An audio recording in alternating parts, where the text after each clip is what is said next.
Morning student बाल साधना शिक्षण संस्थान की ऑनलाइन क्लासेज में आपका स्वागत है। देखिए, कल वाले वीडियो में अपन ने डिस्कस किया था 7 क्रिस्टल समूह।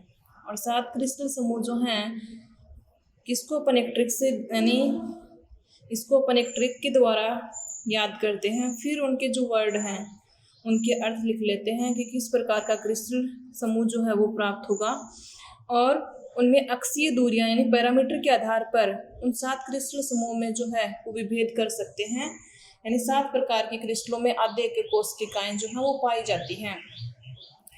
तो उनमें अक्षीय दूरियां जो हैं वो कौन से में इक्वल होती है, कौन से में अक्षीय कोण बराबर होता है, किसका एग्जाम्पल क्या होगा, ये इतना सारा डिस्कशन अपन ने कल वाले वीडियो में किया था। यानी अक्षीय दूरियां याद करने की मैंने उसी ट्रिक से आपको एक ट्रिक बताई थी कि पहले वाले में अक्षीय लंबाइयां ऐसी कैसी रहेंगी, दूसरे वाले में क्या करेंगे, एक काट देंगे, तीसरे वाले में क्या करेंगे, 2 काट देंगे, चौथे वाले में क्या होंगे, बराबर होंगी, फिर से अक्षीय दूरियां क्या करेंगे, 1 काट देंगे,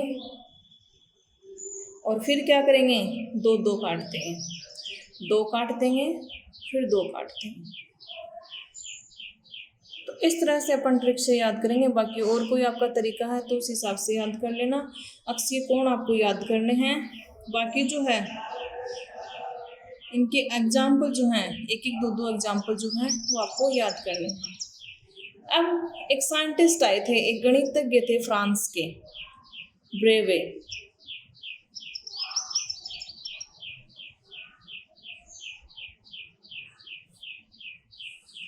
या ब्रेविश जिसको कहा जाता है, या ब्रेवे साइंटिस्ट का नाम है, गणितज्ञ था। इस ब्रेवे ने क्या किया, ये जो 7 प्रकार की आधे एक कोशिकाएं थी, या 7 प्रकार के जो क्रिस्टल समूह थे, CTOR HMT, इनसे 14 प्रकार के त्रिविम जालक प्राप्त किए। कि इनसे अपन 14 प्रकार की त्रिविम जालक बना सकते हैं। कई बार कंपटीशन एग्जाम में क्वेश्चन पूछ लिया जाता है कि ब्रेवेज के त्रिविम जालकों की संख्या है, तो वो 14 होती है, जो कि 7 क्रिस्टल समूह से प्राप्त किए गए हैं। अब किस क्रिस्टल समूह से सबसे अधिक त्रिविम जालक प्राप्त होंगे, किससे कितने प्राप्त होंगे, तो ये अपन देखेंगे कि किससे कितने प्राप्त होते हैं।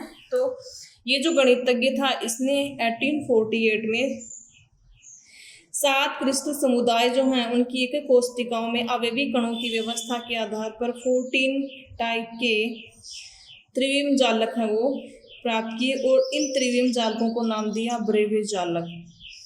अपने नाम को जालक के साथ में जोड़ दिया, नाम क्या दे दिया, ब्रेवे जालक नाम दिया।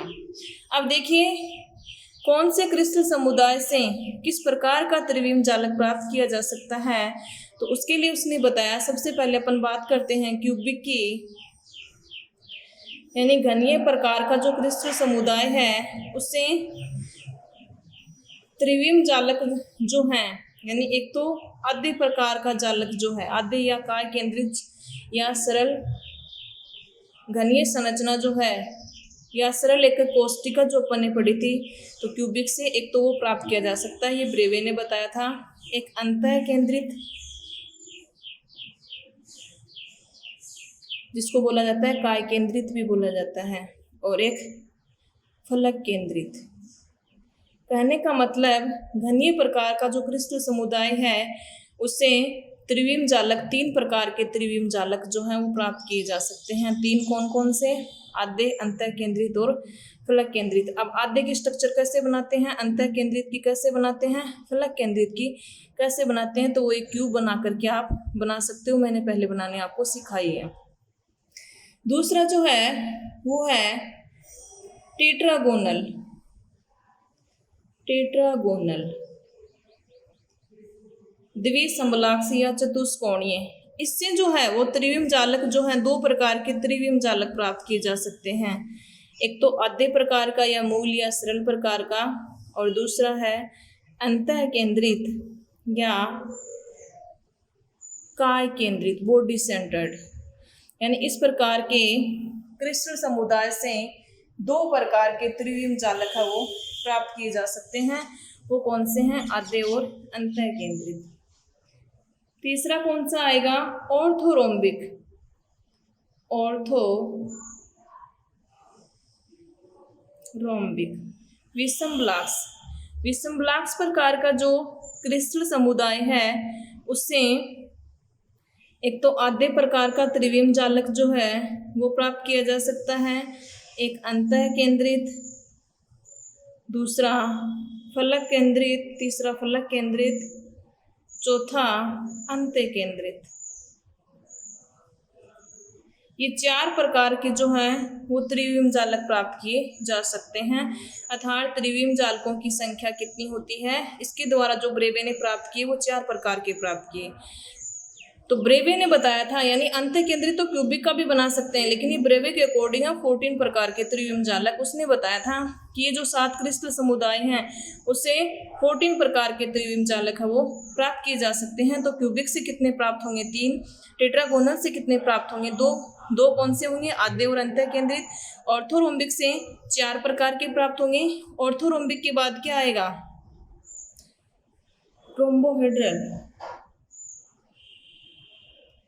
रोम्बोहेड्रल, त्रिसमन्ताक्षीय, त्रिकोणीय। इससे केवल एक प्रकार आद्य प्रकार का त्रिविम जालक प्राप्त होता है, अर्थात त्रिविम जालकों की संख्या 1 होती है। पांचवा जो है हेक्सागोनल, षटकोणीय। षटकोणीय से भी केवल आद्य प्रकार का त्रिविम जालक है वो प्राप्त किया जा सकता है। छठा जो प्रकार है वो है मोनोक्लिनिक। मोनोक्लिनिक का मतलब एकंताक्ष, और लास्ट क्या बच गया? ट्राइक्लिनिक। तो मोनोक्लिनिक से जो है वो 2 प्रकार के त्रिविम जालक जो हैं वो प्राप्त किए जाते हैं, एक आद्य और एक अंत्य केंद्रित। आद्य और अंत्य केंद्रित। तो टोटल त्रिविम जालकों की संख्या कितनी हो गई? 2 हो गई। और ट्राइक्लिनिक जो है उससे केवल एक प्रकार का त्रिविम जालक आद्य प्रकार का प्राप्त किया जा सकता है, यानी आद्य प्रकार की कोष्टिकाएं वो मिलकर के उस त्रिविम जालक का फॉर्मेशन करेंगे। तो त्रिविम जालकों की संख्या कितनी हो गई? 1 हो गई। तो इस प्रकार देखिए जो 7 प्रकार के क्रिस्टल समुदाय हैं CTORHMT, इन 7 प्रकार के क्रिस्टल समुदायों से अलग अलग जो हैं उससे अलग अलग प्रकार के जो हैं त्रिविम जालक प्राप्त किए। यानी हो सकता है वो सेम हो, जैसे आद्य सब में है, जब याद करो तो और कोई नहीं याद हो तो ये जो है प्रीमेटिव या मूल या सरल प्रकार का जो क्रिस्टल त्रिविम जालक जो है वो चाहे किसी से भी हो प्राप्त होगा, ये सेम है। बाकी ऊपर वाले 3 में क्या सेम है? अंतः केंद्रित और अंतः केंद्रित सेम है। और बाकी अब याद आपको क्या करना है, कई बार कंपटीशन एग्जाम में क्वेश्चन पूछ लिया जाता है, यानी सबसे अधिक प्रकार के त्रिविम जालक जो है किस प्रकार के क्रिस्टल समुदाय द्वारा प्राप्त किए जाते हैं? तो वो है ऑर्थोरोम्बिक, यानी विषम ब्लॉक्स प्रकार का जो क्रिस्टल समुदाय है उससे सबसे अधिक मात्रा में त्रिविम जालक जो कि कितने प्राप्त किए गए हैं? 4। तो ये कई बार पूछ लिया जाता है। और वो कौन कौन से प्रकार हैं? आद्य, अंतः केंद्रित, फलक केंद्रित और अंत्य केंद्रित। यानी आद्य और अंतः केंद्रित प्रकार के क्रिस्टल जालक, क्रिस्टल तंत्र को अपन ने 2 पार्ट्स में डिवाइड किया था। एक कोष्टिकाएं 2 प्रकार की, आद्य और केंद्रित एक कोष्टिका, केंद्रित एक कोष्टिका, ये तीनों प्रकार आ गए और ये आद्य आ गया था। चारों प्रकार के त्रिविम जालक जो हैं वो विषम ब्लॉक्स प्रकार का क्रिस्टल समुदाय जो है उसमें देखने को मिलते हैं या उसके द्वारा प्राप्त किए जाते हैं।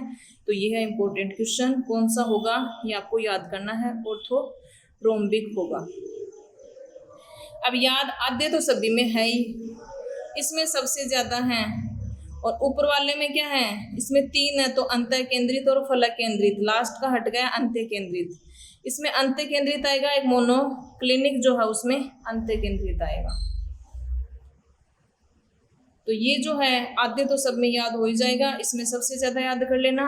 बाकी जो है कंपटीशन एग्जाम के लिए आपके जो एग्जाम में यहाँ से क्वेश्चन यदि पूछ लिया जाए कि किस प्रकार के क्रिस्टल समुदाय में सबसे अधिक प्रकार के त्रिविम जालक है वो प्राप्त किए जा सकते हैं और कौन से प्राप्त किए जा सकते हैं, में भी हो सकता है शॉर्ट वाले क्वेश्चनों में डाल दिया जाए। क्वेश्चन कहीं से भी आ सकता है, उसका कोई इश्यू नहीं है कि इसी वाले टॉपिक से आएगा, वो तो एग्जामिनर पर डिपेंड करता है कि कहाँ से क्वेश्चन उठा के कहाँ से दे दिया जाए।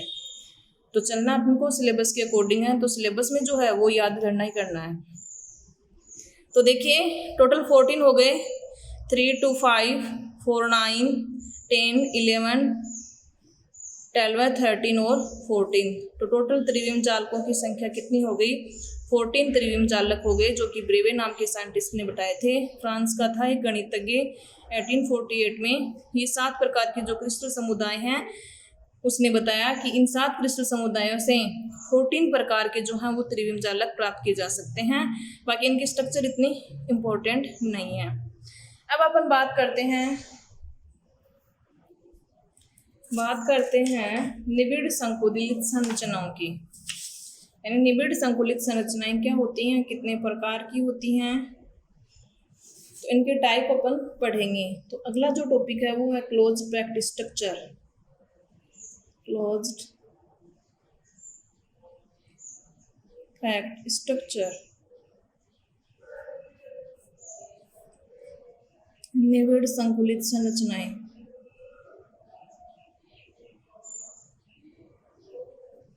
संकुलित संरचनाएं। अब देखिए निबिड़ संकुलित संरचनाएं, फर्स्ट ऑफ ऑल अपन बात करते हैं कि ये क्लोज पैक्ड स्ट्रक्चर होती क्या है। तो यानी ठोसों में अवयवी कण क्या होते हैं। ठोसों की जब अपन ने कैरेक्टरिस्टिक प्रॉपर्टी पढ़ी थी तो उस टाइम देखा था ठोसों में अवयवी कण, चाहे वो ठोस परमाणु से मिलकर के बना है, चाहे अणु से मिलकर के बना है, चाहे आयन से मिलकर के बना है, क्या उपस्थित होते हैं, पास पास में स्थित होते हैं, यानी निकटतम दूरी पर स्थित होते हैं। उनके मध्य अंतराण्विक दूरी जो होती है वो बहुत कम पाई जाती है। ये एकदम से पास पास में स्थित होते हैं और इनके मध्य अंतराण्विक बल जो है वो अधिक कार्यरत होता है। तो अंतराण्विक दूरी इनके मध्य जो होती है वो बहुत कम होती है, जिसके कारण ये पास पास में स्थित होते हैं और इस दौरान इनके मध्य स्पेस जो होता है वो बहुत कम होता है। और इस दौरान जो स्ट्रक्चर प्राप्त होती है, चाहे वो ठोस किसी भी तरीके से उसमें अवयवीकरण अरेंज हो सकता हो ऐसे अरेंज हो, फिर तो अपन अरेंजमेंट के आधार पर इनका वर्गीकरण क्लासिफिकेशन पढ़ेंगे कि किस तरह से वो अरेंज हैं। तो इनके मध्य ये जो स्पेस है ये बहुत कम है और इस प्रकार से एक दूसरे की क्या है, पास पास में स्थित हैं। तो इस प्रकार जो संरचना प्राप्त होती है वही संरचना क्या कहलाती है, निबिड़ संकुलित संरचना कहलाती है। अर्थात ठोसों में अवयवी कण इस प्रकार से व्यवस्थित होते हैं कि उनके मध्य न्यूनतम रिक्त स्थान पाया जाता है। इस दौरान जो संरचना बनती है उस संरचना को क्या कहा जाता है, निबिड़ संकुलित संरचना कहा जाता है। अब ये अवयवी कण जो हैं समरूप होते हैं, यानी यदि अवयवी कण समरूप हैं, समान हैं, एक जैसे हैं और उनको ठोस गोले के रूप में ले लिया जाए तो इस दौरान निबिड़ संकुलित संरचनाएं जो हैं वो 3 प्रकार की निबिड़ संकुलित संरचनाएं बनती हैं।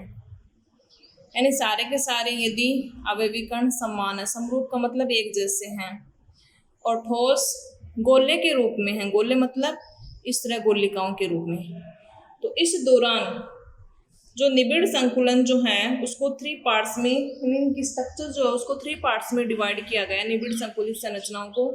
पहली जो है वो है एक विमा में निबिड़ संकुलन या एक विमीय निबिड़ संकुलन, एक विमीय निबिड़ संकुलन। दूसरा होता है द्विविमीय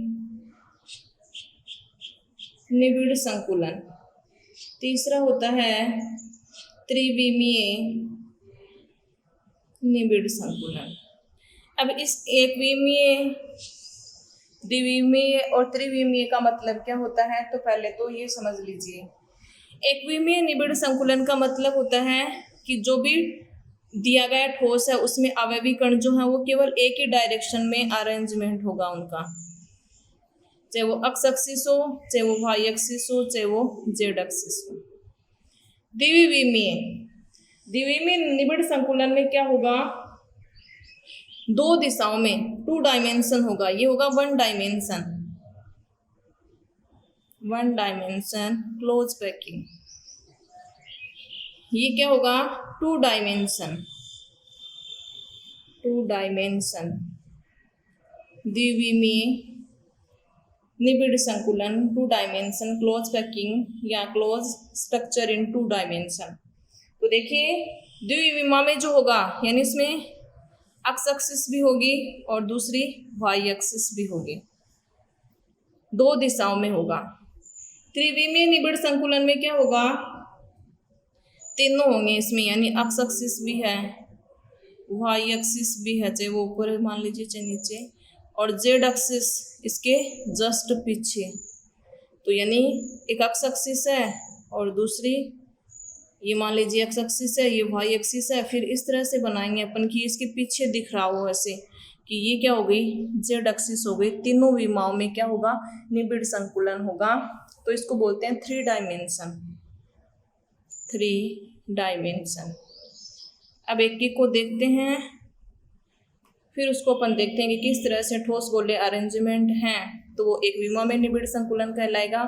और द्विविमा में निबिड़ संकुलन क्या होता है, कितने प्रकार का होता है? त्रिविमीय जो निबिड़ संकुलन है वो क्या होता है और कितने प्रकार का होता है? तो 1 बाय 1 अपन डिस्कस करते हैं। तो first of all upon discuss करते हैं एक विमीय निबिड़ संकुलन की बात करते हैं। एक विमीय निबिड़ संकुलन,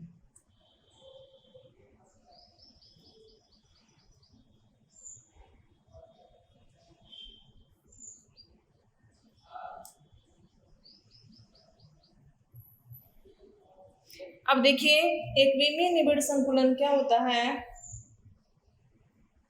एक विमीय निबिड़ संकुलन में जो समरूप अपन ने ठोस गोले माने हैं, ये एक ही दिशा में एक पंक्ति के रूप में एक दूसरे को स्पर्श करते हुए इस तरह से व्यवस्थित होते हैं।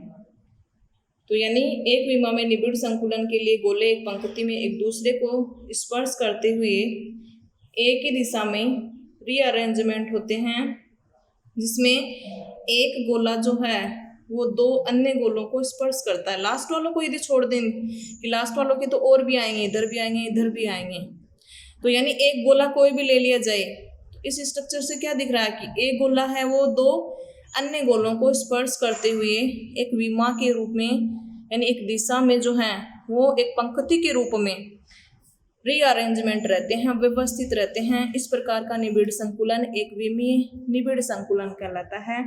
इसमें ठोस गोले जो हैं वो एक पंक्ति के रूप में एक दूसरे को स्पर्श करते हुए व्यवस्थित होते हैं। एक गोला दो अन्य गोलों को स्पर्श करता है। अब ये लास्ट वाले मत करने लग जाना कि इसके तो इधर है ही नहीं, इसके भी इधर नहीं है। यदि और बनाए तो और बना सकते हैं, कोई लिमिट नहीं है कि इस लाइन में 10 गोले मैंने बनाए हैं तो 10 ही आपको बनाने हैं, ऐसा कोई कुछ नहीं है। तो बात करें अपन एक गोला दो को स्पर्श करते हुए एक पंक्ति के रूप में रीअरेंजमेंट रहते हैं। इस प्रकार का निबिड़ संकुलन एक विमीय निबिड़ संकुलन कहलाता है।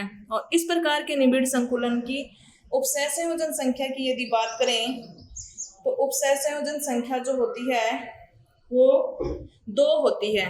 अब उपसय संयोजन संख्या कैसे निकालेंगे? यहाँ जो कोऑर्डिनेशन नंबर है, एक तो अपन ने कोऑर्डिनेशन कंपाउंड में पढ़ा था, वहाँ उपसय संयोजक बंधों की संख्या थी वो कुल उपसय संयोजक यौगिक में। यहाँ कोऑर्डिनेशन नंबर कैसे निकालेंगे कि यानी जो गोले हैं, एक गोला कितने गोलों को स्पर्श करता है, वो जो नंबर है वही उसका क्या कहलाता है? कोऑर्डिनेशन नंबर कहलाता है। तो एक विमीय निबिड़ संकुलन जो होता है उसकी उपसय संयोजन संख्या 2 होती है। 2 कैसे? क्योंकि एक विमीय निबिड़ संकुलन में एक गोला कितने गोलों को स्पर्श करता है? 2 को स्पर्श करता है। चाहे ये लेंगे तो 1 2 ये हो जाएगा, ये लेंगे तो ये 1 2 हो जाएगा। तो इस प्रकार एक गोला 2 गोलों के संपर्क में है, 2 को स्पर्श करता है, तो इसका कोऑर्डिनेशन नंबर कितना होगा? 2 होगा। यानी कोऑर्डिनेशन नंबर यहाँ पर क्या है कि एक गोला जितने निकटवर्ती गोलों को स्पर्श करता है वही उसका कोऑर्डिनेशन नंबर कहलाता है। तो एक विमीय निबिड़ संकुलन का कोऑर्डिनेशन नंबर कितना होता है? वो 2 होता है। अब अपन बात करते हैं द्विविमीय निबिड़ संकुलन की कि द्विविमीय निबिड़ संकुलन क्या होता है। दूसरा है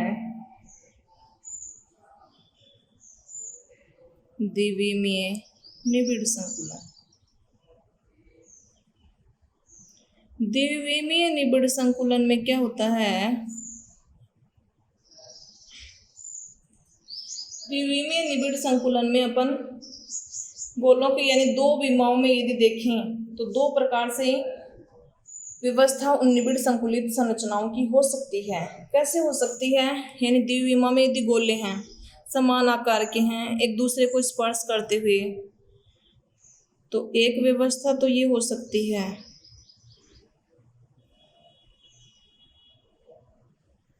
यानी इस तरह से गोले हो सकते हैं।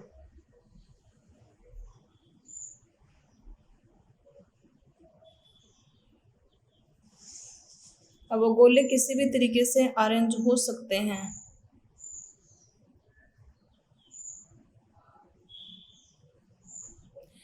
एक तो ये अरेंजमेंट हो सकता है, यानी एक्स एक्सिस हो गई, वाई एक्सिस हो गई, द्विविमा हो गई। गोले इस प्रकार से स्पर्श करते हुए दो विमाओं में स्थित होते हैं या दो दिशाओं में रीअरेंजमेंट उनका होता है। दो पंक्तियों में व्यवस्थित होते हैं, यानी एक इधर वाली पंक्ति हो गई, एक इधर वाली पंक्ति हो गई। तो दो पंक्तियों में यदि गोले एक दूसरे को स्पर्श करते हुए होते हैं तो इस प्रकार का संकुलन क्या कहलाता है? द्विविमीय निबिड़ संकुलन कहलाता है। अब ये जो व्यवस्था है ये दो प्रकार की हो सकती है। एक तो ये इस तरह की हो सकती है और दूसरी किस तरह से हो सकती है? यानी एक व्यवस्था ऐसी जिसमें गोले के नीचे गोला आए। दूसरी व्यवस्था कौन सी हो सकती है? यानी गोले जो हैं वो इक्वल साइज के बनाने की, लग ऐसे रहा हो कि इनका आकार समान हो।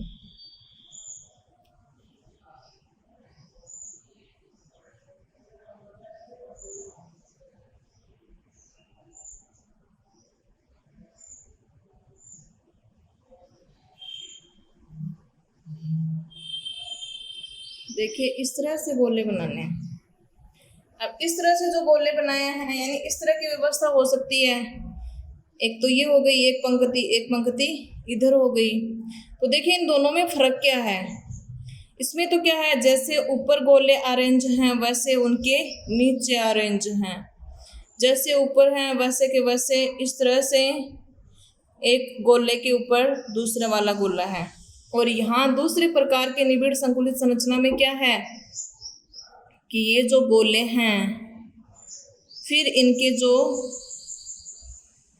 रिक्त स्पेस है जहाँ पर अवनमन जिसको बोला जाता है, यहाँ पर जो रिक्ति है, जो स्पेस है वहाँ पर वो गोला नीचे आ रहा है। इन दोनों के स्पेस के नीचे आ रहा, जस्ट नीचे नहीं आ रहा। देखिए इस वाले स्ट्रक्चर में ऐसे ही। और जितना ज़्यादा बड़ा गोला बनाएंगे डायग्राम उतना ही क्लियर बनेगा, जितना छोटे बनाएंगे उतना क्लियर नहीं बनेगा, क्योंकि कई बहुत छोटे बनाते हैं डायग्राम की कॉपी ना बढ़ जाए। तो इसलिए छोटे बनाओगे तो क्लियर नहीं दिखेगा कि कौन सा किस तरह का द्विविमीय निबिड़ संकुलन है। तो एक तो ये व्यवस्था होती है, मान लीजिए ऊपर वाली लेयर है वो ए लेयर है, ये भी क्या होगी ए, ये भी ए, ये भी ए। तो एक में तो हो जाएगी ए टाइप का, और दूसरे में क्या होगा, ये अलग है और ये दूसरी लेयर है ये अलग है। अलग कैसे है? क्योंकि पहली लेयर के जो नीचे अवनमन है, जो गड्ढे हैं, उनमें क्या आ रहा है, दूसरी परत के गोले आ रहे हैं जो कि उनके अंदर फिट है। फिर जो है फिर से फर्स्ट वाली परत आएगी इस तरह से, यानी ऊपर जैसा का जैसा है वैसा का वैसा बनाना है। और फिर ए आ गई और फिर क्या आ जाएगी बी। तो दूसरा टाइप कौन सा हो जाएगा? A B type. तो यानी द्विविमा में जो निबिड़ संकुलन है उसमें दो पंक्तियों में यदि गोले अरेंज हैं तो उनका अरेंजमेंट दो प्रकार का हो सकता है। एक हो सकता है ए टाइप, मतलब सारे गोले एक के ऊपर एक हों, एक जैसे से ही अरेंज हों। दूसरा टाइप एक जो है, एक पंक्ति के जो गोले हैं दूसरी पंक्ति के गोले उनके गड्ढों में बीच बीच में आएंगे।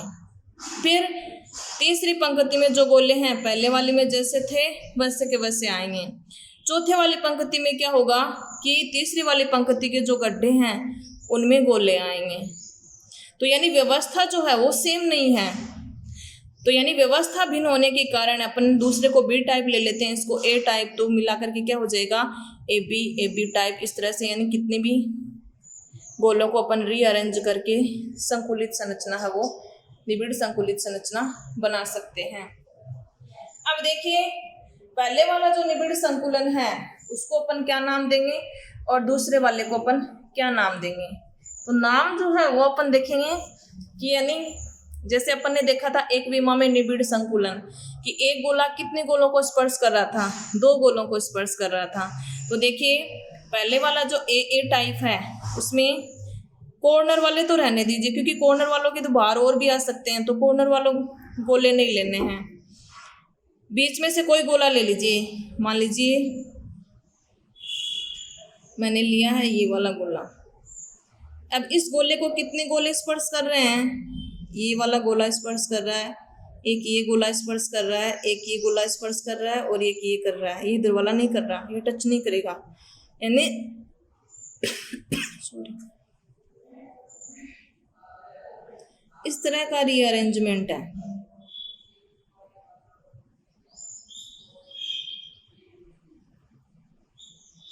ये यानी इसमें कोई भी ले लीजिए, एक गोला लीजिए, उसको कितने स्पर्श कर रहे हैं, यानी यहाँ बीच में रिक्त स्थान आ गया, ये इसको स्पर्श नहीं कर रहा, जो इसको टच करेगा वो ही काउंट करना है। तो यानी 1 2 ये नहीं काउंट करेंगे, ये इसको स्पर्श नहीं कर रहा, बीच में स्पेस आ रहा है, ये 3 और ये 4। यानी एक तो ए टाइप प्रकार की व्यवस्था जो है उसमें एक गोला कितने गोलों को स्पर्श करता है, 4 गोले उसको स्पर्श करते हैं। और इन चारों को जब मिलाते हैं तो किस प्रकार की संरचना प्राप्त होती है, वर्ग जैसी संरचना प्राप्त होती है। इसलिए द्विविमीय प्रकार का जो निबिड़ संकुलन है उसमें गोलों की व्यवस्था के आधार पर उसको 2 पार्ट्स में डिवाइड किया गया है। पहला पार्ट कौन सा है, चाहे तो आप ए टाइप लिख दो, चाहे ए बी टाइप लिख दो, और चाहे लिख दो वर्ग निबिड़ संकुलन, वर्ग निबिड़ संकुलन। और दूसरा क्या हो जाएगा, दूसरे में देखिए एक गोला कितने गोलों को स्पर्श करता है, यानी जैसे ये गोला ले लीजिए, कॉर्नर का गोला नहीं लेना, बीच में से कोई भी गोला ले लीजिए। अब कॉर्नर के इधर तो है ही नहीं, तो अपन काउंट कैसे करेंगे। तो देखिए एक तो इसको ये गोला स्पर्श करता है 1, एक ये स्पर्श करता है 2, एक ये स्पर्श करता है 3, एक ये 4, एक ये 5 और ये 6। स्ट्रक्चर ढंग से बनानी है, बड़े बड़े गोले कलीय रूप से बनाने हैं, नहीं तो एक को पता नहीं 7 भी टच कर जाएंगे और 3 भी टच नहीं करेंगे। तो यहाँ तो आप बनाओगे त्रिकोणीय निबिड़ संकुलन और यहाँ बनाओगे कौन सा इस निबिड़ संकुलन, पता नहीं क्या बनाओगे। तो ढंग से बनाने हैं, ऐसे नहीं करना है, इक्वल साइज के होने चाहिए और जिस तरह से बताए हैं उस तरीके से बना करके देख लेना। यानी इसको यदि मैं बाहर निकाल करके स्ट्रक्चर को बनाऊं, एक गोला 6 गोलों को स्पर्श कर रहा है, यानी 6 गोले जो हैं उस गोले को स्पर्श कर रहे हैं इस तरह से, यानी ये वाली स्ट्रक्चर इधर। तो एक गोले को 6 गोले यदि स्पर्श कर रहे हैं तो वो किस प्रकार की संरचना बन जाएगी, षटकोणीय प्रकार की या हेक्सागोनल प्रकार की स्ट्रक्चर बनेगी। तो इसको अपन क्या नाम देते हैं, षटकोणीय निबिड़ संकुलन। हेक्सागोनल मतलब षटकोणीय निबिड़ संकुलन। तो द्विविमा में निबिड़ संकुलन में गोलों की व्यवस्था के आधार पर द्विविमीय निबिड़ संकुलन को 2 पार्ट्स में डिवाइड किया गया है, वर्ग निबिड़ संकुलन या ए टाइप निबिड़ संकुलन। दूसरा ए बी, अब वो कितने भी ए बी हो सकते हैं, टाइप निबिड़ संकुलन या षटकोणीय निबिड़ संकुलन। वर्ग निबिड़ संकुलन नाम क्यों दिया गया है, क्योंकि इस प्रकार के गोलों का रीअरेंजमेंट इस प्रकार से होता है कि एक पंक्ति के गोले दूसरी पंक्ति के जो गोले आते हैं वो ठीक उनके नीचे स्थित होते हैं, तीसरी पंक्ति के गोले ठीक उनके नीचे स्थित होते हैं, चौथी पंक्ति के गोले ठीक उन्हीं तरीके से व्यवस्थित होते हैं, यानी सेम रीअरेंजमेंट होता है। तो इस प्रकार की जो व्यवस्था है वो कहलाती है ए टाइप व्यवस्था। और इस प्रकार के रीअरेंजमेंट में एक गोला जो है वो 4 गोलों को स्पर्श करता है। तो 4 को स्पर्श करेगा तो किस प्रकार की स्ट्रक्चर बनेगी, एक वर्गनुमा संरचना बनती है। तो इस संकुलन को क्या नाम दे दिया गया, वर्ग निबिड़ संकुलन नाम दे दिया गया। दूसरा एबी टाइप, यानी पहली पंक्ति में जो गोलों का रीअरेंजमेंट है व्यवस्थित है, दूसरी पंक्ति में डिफरेंट होता है। कैसे कि पहली पंक्ति के जो गड्ढे हैं, अवनमन है, उनमें क्या आते हैं, दूसरी पंक्ति के गोले आकर के फिट हो जाते हैं। फिर तीसरी पंक्ति में जो है उनका रीअरेंजमेंट पहली वाली पंक्ति के सेम होता है, और चौथी पंक्ति में जो आएंगे उनका दूसरी पंक्ति में जैसे गोले रीअरेंजमेंट हैं उसी तरीके से स्थित होते हैं। यानी इनकी जो व्यवस्था है, इनके आधार पर इस टाइप को अपन क्या नाम देंगे, एबी टाइप नाम देंगे। या इस प्रकार की व्यवस्था में एक गोला जो है वो 6 अन्य गोलों को स्पर्श करता है, जिसके फलस्वरूप एक हेक्सागोनल षटकोणीय संरचना का निर्माण होता है। इसलिए इस प्रकार के निबिड़ संकुलन को षटकोणीय निबिड़ संकुलन कहते हैं। और द्विविमा में है तो नाम पहले क्या लगा देंगे, द्विविमीय षटकोणीय निबिड़ संकुलन। और पहले इनके क्या नाम लगाएंगे,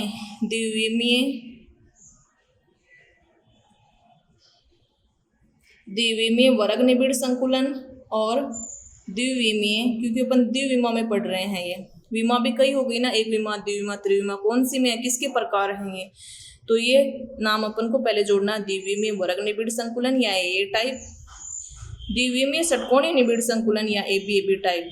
अब बात करते हैं इनके कोऑर्डिनेशन नंबर की, कि वर्ग निबिड़ संकुलित संरचनाएं हैं उनका कोऑर्डिनेशन नंबर क्या होता है, और षटकोणीय निबिड़ संकुलन है उसका कोऑर्डिनेशन नंबर क्या होता है। तो कोऑर्डिनेशन नंबर अपन वैसे निकालेंगे जैसे एक विमा में निकाला था। वर्ग निबिड़ संकुलित संरचना में एक गोला 4 अन्य गोलों को स्पर्श करता है, जितने गोलों को स्पर्श करता है वही उसका क्या होता है, कोऑर्डिनेशन नंबर। तो इसका कोऑर्डिनेशन नंबर कितना होगा, 4 होगा।